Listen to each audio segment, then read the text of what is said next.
تو آج ہم بات کریں گے شینا قوم کی تاریخ کے بارے میں، جو واقعی بہت دلچسپ ہے کہ ان کے آبا و اجداد آئے کہاں سے تھے اور کب گلگت میں آباد ہوئے، اور انہی کا ایک ملک دردستان کیسے وجود میں آیا۔ نہ کہ دردستان بلکہ انہوں نے 35 سال کیسے کشمیر میں حکمرانی کی، اور کون سی ایسی ہجرتیں ہوئی جن کی وجہ سے درد لوگ آج جموں کشمیر اور لداخ کے دوسرے حصوں میں آباد ہیں۔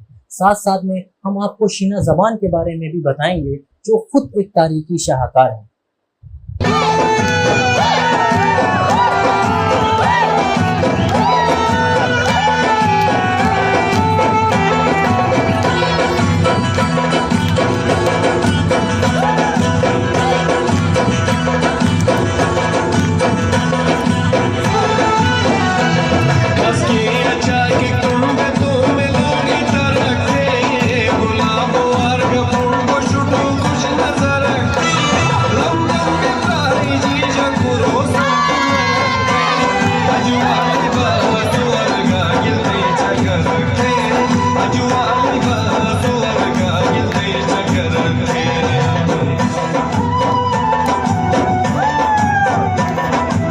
قدیم وقت میں یورپ میں اینشنٹ انگلش بولی جاتی تھی، وہاں سے بہت سی کمیونٹیز نے انڈیا کی طرف ہجرت کی۔ ان کمیونٹیز کو انڈو آرین کہا جاتا ہے۔ انہی 2 آرین کمیونٹیز میں سے ایک گلت یا گلگت جو ابھی موجودہ پاکستان میں ہے، وہاں بس گئے۔ ان لوگوں کو درد اور علاقے کو دردستان کہا جانے لگا۔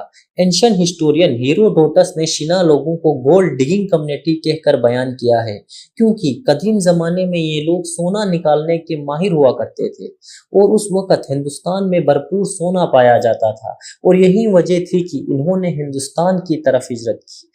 اور ایک دوسرا تصور کچھ رائٹرز کے یہاں یہ بھی ملتا ہے کہ یہ لوگ سکندر اعظم یعنی الیگزینڈر دی گریٹ کی فوج کا حصہ تھے، جو ان کے ہندوستان میں انتقال کے بعد یہی آباد ہو گئے۔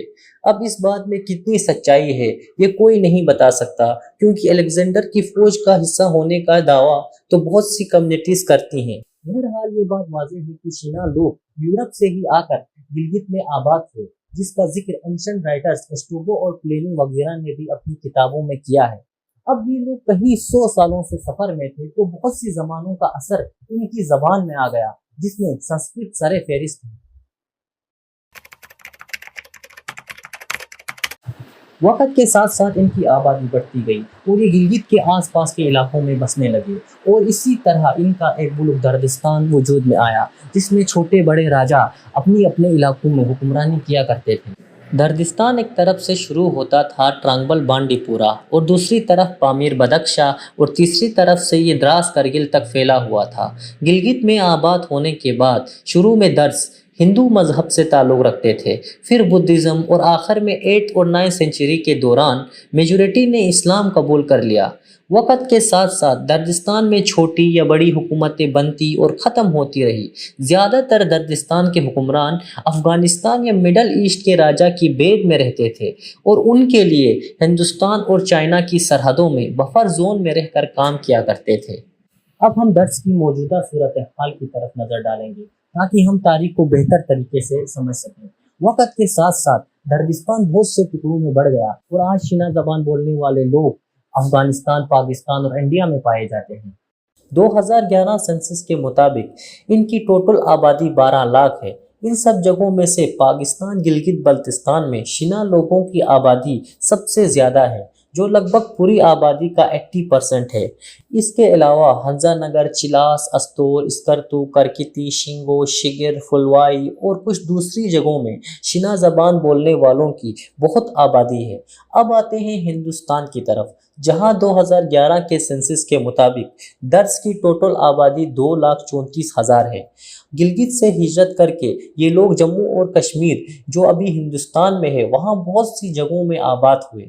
کشمیر، لداخ اور جموں میں جو درز کی مائیگریشن ہوئی ہے، ہم ان مائیگریشنز کو 3 بڑے حصوں میں بانٹ سکتے ہیں۔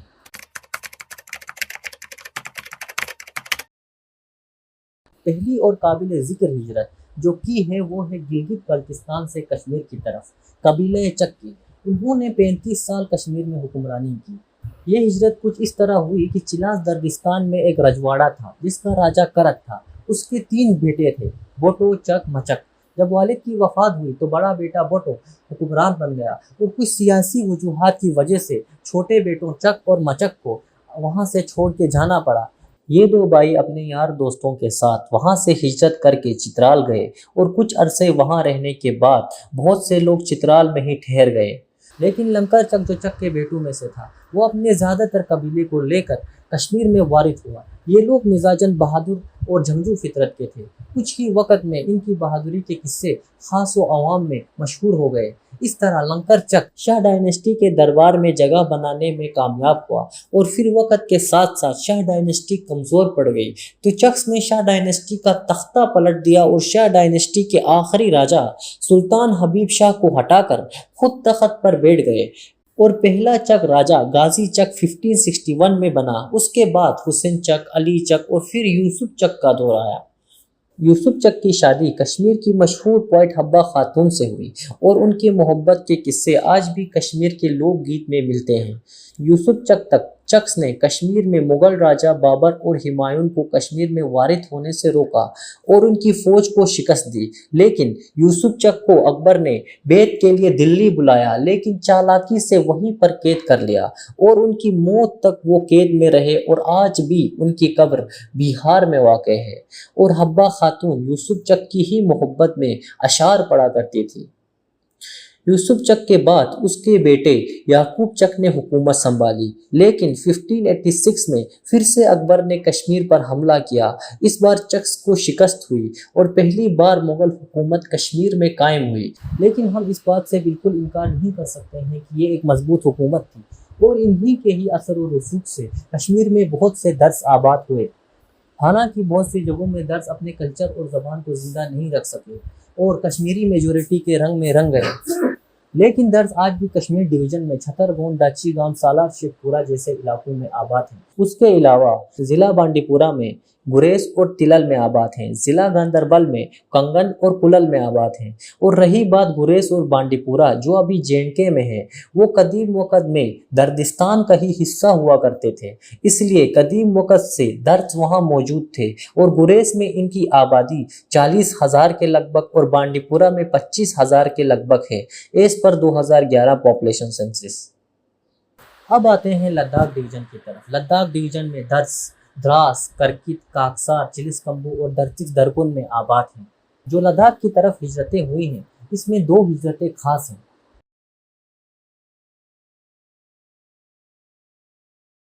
پہلی ہجرت 7 یا 8 سنچری کے دوران 7 بھائی چلاس سے ہجرت کر کے کرکت میں آباد ہوئے۔ ان کے والد کا نام پوین لو تھا اور بیٹوں کا نام چولک، لچھو، سکو، سنگیون، کھوری، سچو اور پرٹو تھا۔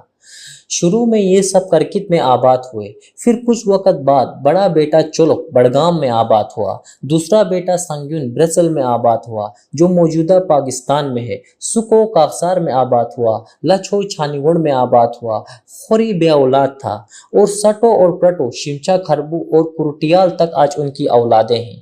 ساتھ ساتھ میں اسی دور میں شنا لوگوں کی ایک اور ہجرت بھی ہوئی تھی دراس علاقے میں، مونچوٹو نامی شخص کی سربراہی میں، جو اپنے کچھ یار دوستوں کے ساتھ دراس میں آباد ہوا۔ کل ملا کے جو دراس اور کرکت میں شنا لوگ ہیں وہ ایک ہی قبیلے سے اور ایک ہی طرح کے لوگ ہیں۔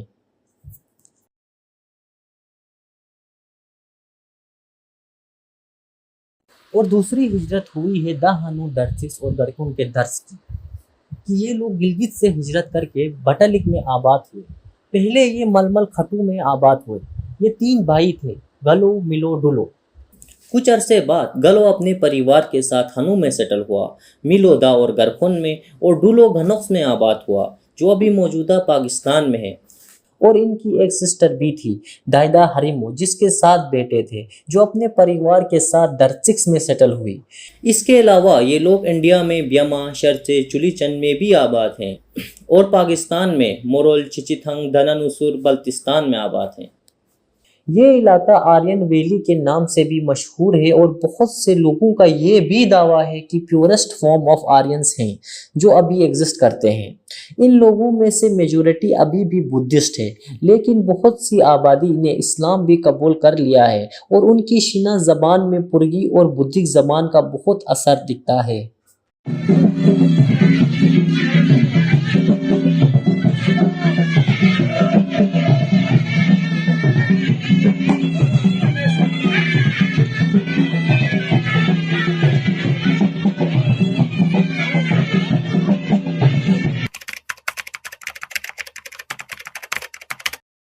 اب آتے ہیں جموں ڈویژن کی طرف۔ جموں ڈویژن میں شنا لوگ چندرکوٹ میں پائے جاتے ہیں۔ ان لوگوں کو 1856 سے 1858 کے دوران مہاراجہ پرتاپ سنگھ کے دور میں 7 پریواروں کو قید کر کے جموں ڈویژن میں لایا گیا۔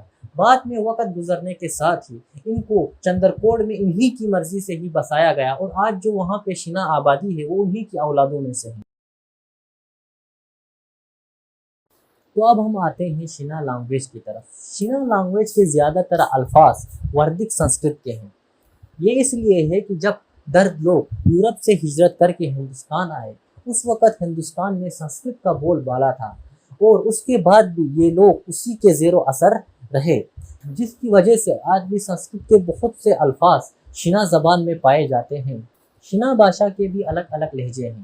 انگلش رائٹر بہسن کے مطابق شنا 7 لہجوں میں بولی جاتی ہے، اور یہ 7 لہجے ہیں گلگتی، پوینلی، چلاسی، استوری، گریزی، دراسی اور گرکھنی۔ شنا زبان ایک بہت ہی لچکدار زبان ہے۔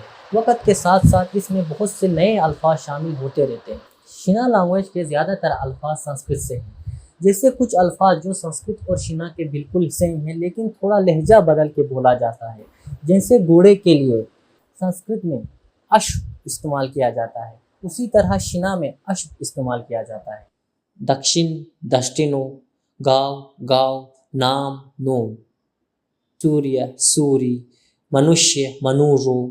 شنا لینگویج میں اسی طرح اردو اور ہندی کے بھی بہت سے الفاظ ہیں جو خود ایک انڈو آرین لینگویج ہے۔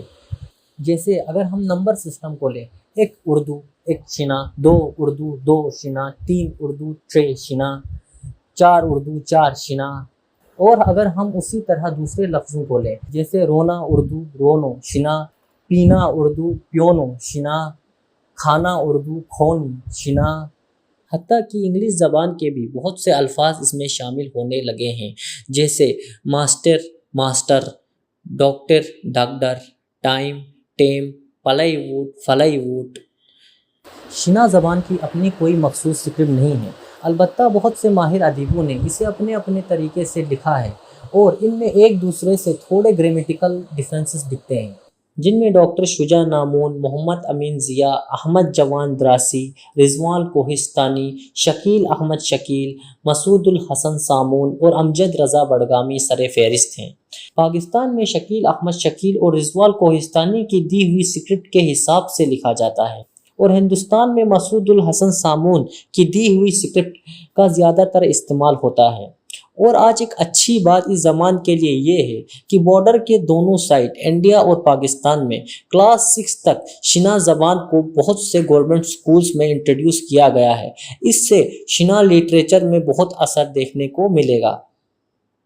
تو یہ تھی شنا لوگوں کی اوور آل بریف ہسٹری، اور اگر آپ اس پہ فردر انٹرسٹڈ ہیں تو آپ one of the best Shina writer Amjad Raza Budgami کی ایک بک ہے دا بریف ہسٹری آف درس کے نام سے، دا بریف ہسٹری آف درس، آپ فردر نالج کے لیے اس کو پڑھ سکتے ہیں۔